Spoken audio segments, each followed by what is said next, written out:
أقم الصلاة لدلوك الشمس إلى غسق الليل وقرآن الفجر زهوقا. Kızılhisar bizim mahallemiz. Artık ne kırsal mahalle ne şehir mahallesi. İkisinin ortasında tam. Şehirle bütünleşti. Hemen arkasında Beştepe mahallemiz var. Aslında biraz da arada kaldı. Fakat buna rağmen yine kırsal mahalle olma özelliğini koruyor. Burada biz de Şahinbey Belediyesi olarak bir tane park yaptık. Asfalt ve kilit taş olarak muhtarım da söyledi.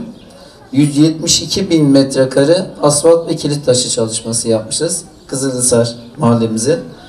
3 tane halı sahamız var. Gençlerimiz spor yapsın diye.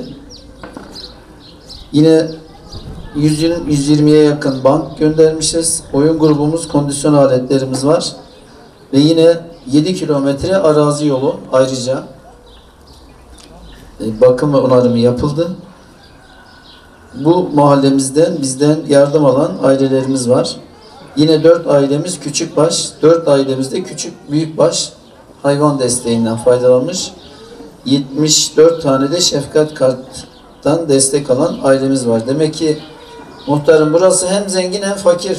Bak içinde fakirler de var, onları gözetmemiz lazım. Koruyup kollamamız lazım. 76 tane hayvan vermişiz ama şu anda doğanlarla birlikte 112'ye ulaşmış sayımız.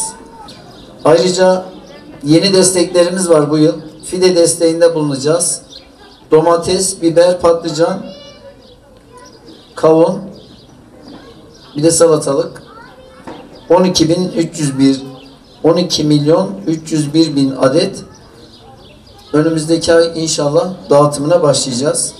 Yine 150 tane süt sağım makinesi küçükbaş için, 92 tane de büyükbaş için dağıtım yapacağız.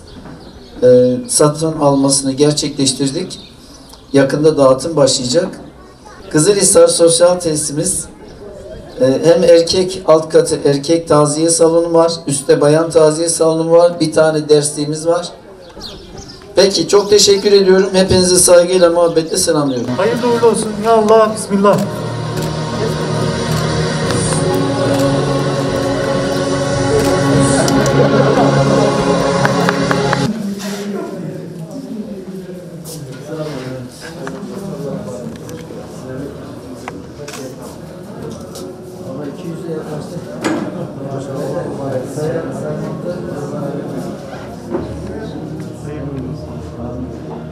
Hocam kadınlar için Kur'an kursu olsun, dikiş nakış kursumuz olsun. Dikiş nakış kursu olsun. Tabii. Başka?